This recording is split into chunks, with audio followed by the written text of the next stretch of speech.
know something about you. Promise I won't tell. Same thing's true about me, though. Let's make this our little conversation, and we'll keep this just between us, okay? I'll share my secret in the comments here. You can share yours if you want to. Today it's a Talk About It Tuesday, and I'm going to share a secret that almost every car guy and gal has that they don't like to talk about. I'm Mike, and you're watching My Car Shop. I know that I hang my head in shame over this one.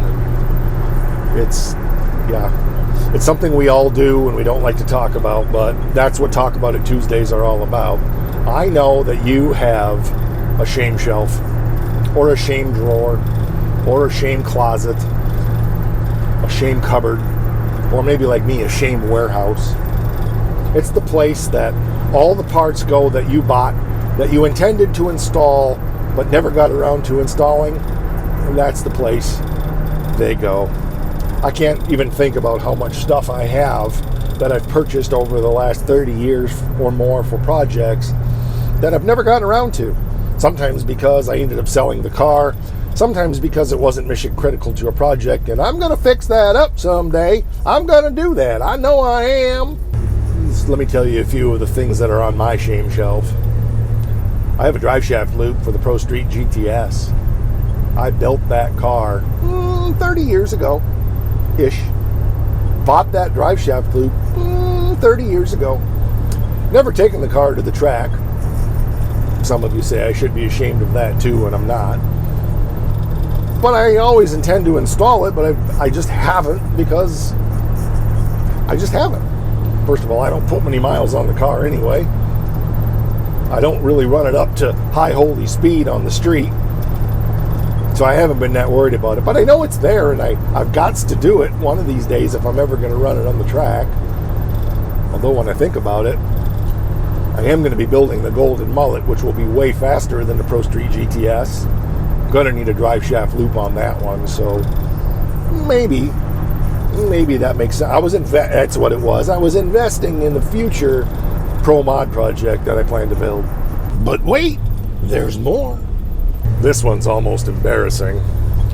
Some of y'all that have been around from the beginning of the channel remember that back in 2020, when I started working on the 47 Ford Hot Rod Street Rod project, I kind of ham and egg together a gas pedal for that car out of a Shadow or a Neon or something, because I didn't have a gas pedal for it.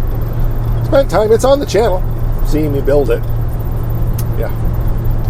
And then like a few weeks later, I was digging through one of my shelves and forgot that I had purchased a brand new expensive low car billet gas pedal for that car.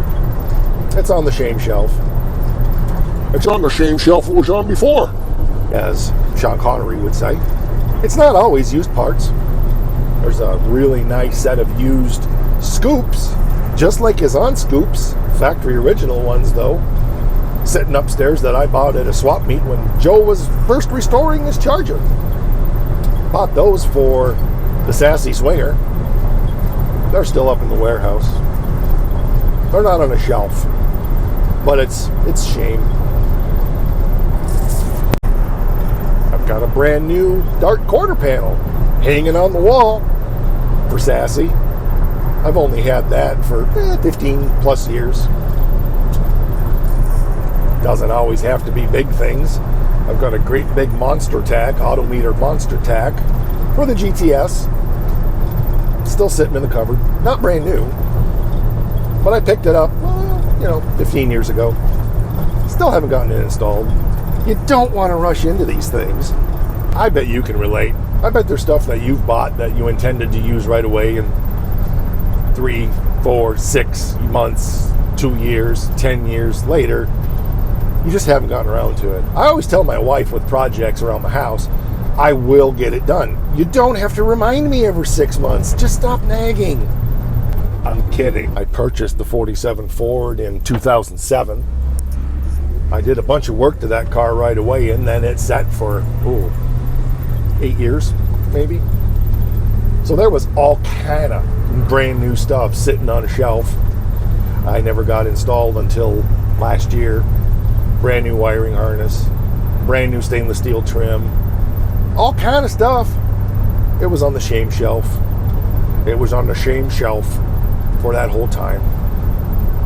But finally it's on. Only took me 8 years. I'm sure you can relate. But why does that happen? Well, I think a lot of times we purchase stuff and we know we're probably not going to get to it right away, but it was a good deal. Or maybe we knew we better buy it now while we had the cash. That's the case for me a lot. Squirrel that away for the future.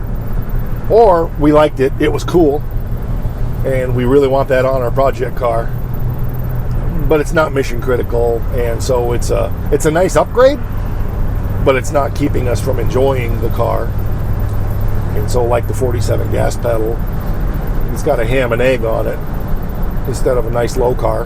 Now I'll get the low car in, I promise, when I make the metal floor pans. Right now it's just got temporary wooden floor pans in, so I will put the low car in then. But is it a priority to get the metal ones in? No, not really. I'm actually trying not to think about too many other things that are on the shame shelf or in the shame cabinet or in the shame drawer. Yeah, it's depressing. But it's okay, because on a whim one day I'll feel like tackling that project just like you.